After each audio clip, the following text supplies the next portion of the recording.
The universe is very strange. There seem to be two sets of laws that govern the universe. In our everyday classical world, meaning at roughly our size and time scales, things are described by Newton's laws of motion, set down hundreds and hundreds of years ago. And they work very well for billiard balls and cannonballs and gravity. However, when we get down to a small scale, when we get down to, say, the level of atoms, a different set of laws take over. These are the quantum laws, quantum theory, quantum mechanics. And at that level, particles may be in multiple places at the same time. They may behave as waves smeared out spatially and temporally.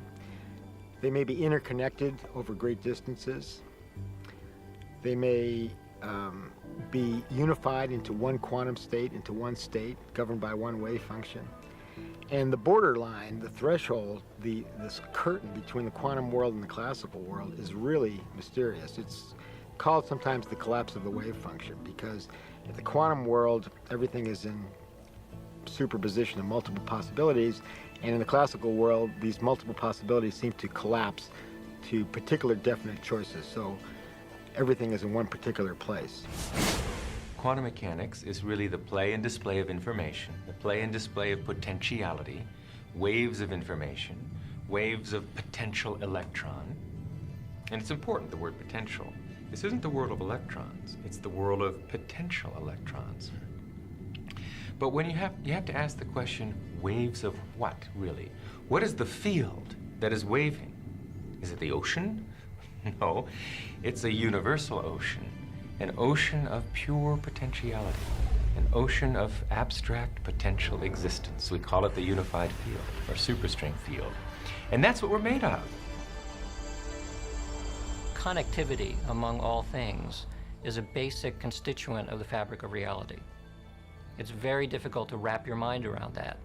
But Erwin Schrödinger said, he's one of the founders of quantum mechanics, that entanglement, which is this idea of this connectivity, is not just a property of quantum mechanics, it's the property. It's the property of quantum mechanics that makes it very, very strange. And it doesn't seem to fit in with our ordinary world, our ordinary experience, but in fact, it actually does.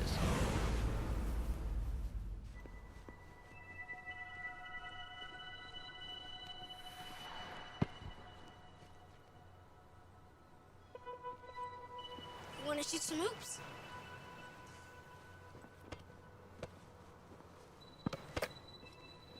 No, you don't have to be like that. Come on and play. Look, he likes you. Don't you have time for a little one-on-one? How long has it been since you played? Come on, you got the ball. Take a shot. No, my lady, not from there. It's out of bounds. Gotta be on the court to be in play.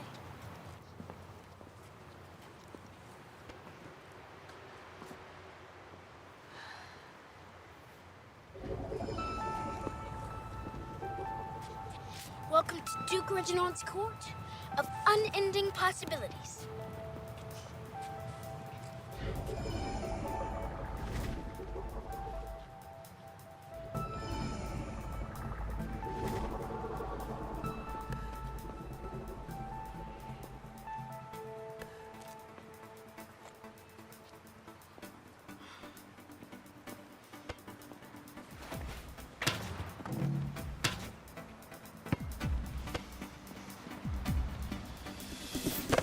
Court rules. Gotta sink the last one. That hurt. It never touched you. Right. And it's not solid. Its ball is mostly empty. We were all taught in school that the world is made of stuff, of matter, of mass, of atoms. Atoms make up molecules, molecules make up materials, and everything is made of that. But atoms actually are mostly empty.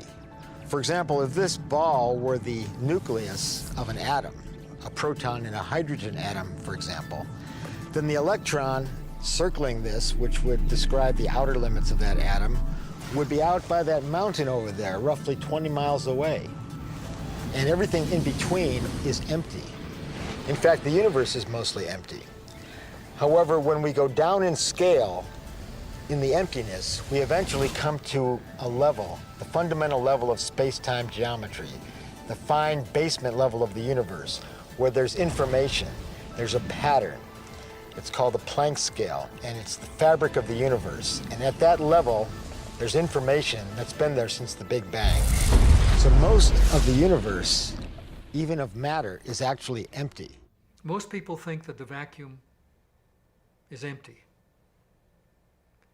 But for internal consistency of quantum mechanics and relativity theory, there is required to be the equivalent of 10 to the 94 grams of mass energy, each gram being E equals mc squared kind of energy. Now that's a huge number, but what does it mean practically? Practically, if I can assume that the universe is flat, and more astronomical data is showing it's pretty darn flat. If I can assume that, then if I take the volume or take the vacuum within a single hydrogen atom, that's about 10 to the minus 23 cubic centimeters. If I take that amount of vacuum and I take the latent energy in that, there is 1 trillion times more energy there than in all of the mass of all of the stars and all of the planets out to 20 billion light years. That's big. That's big. And if consciousness allows you to control even a small fraction of that, creating a Big Bang is no problem. Organizations like NASA, British Aerospace, are all trying to tap into this incredible, unimaginably large energy sea.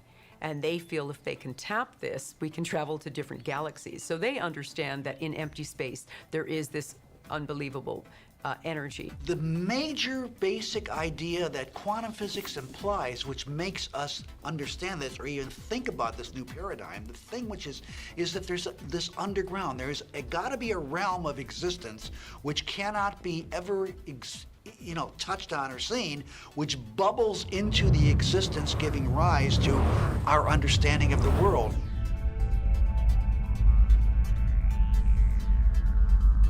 The tighter physics have tried to grasp onto physical reality, to understand what it's really made of. What are the core building blocks of life at the basis of it all? Life, the universe, slips through your fingers. And you come up with something that's increasingly abstract to come to the realm of pure abstraction. And that's what the unified field is. It's pure abstract potential, pure abstract being, pure abstract self-aware consciousness, which rises in waves of vibration to give rise to the particles, the people, everything we see in the vast universe.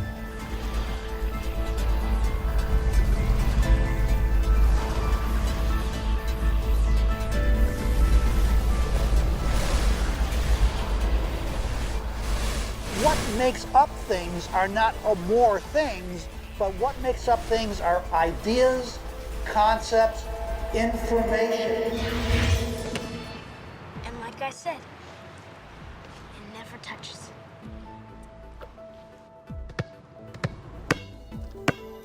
Another strange fact is that objects never really touch each other.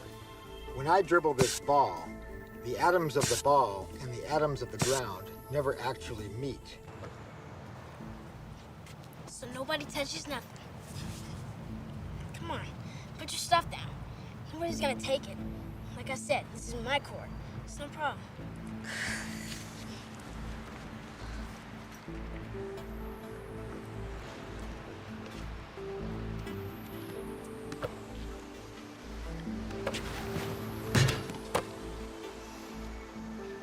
How long has it been?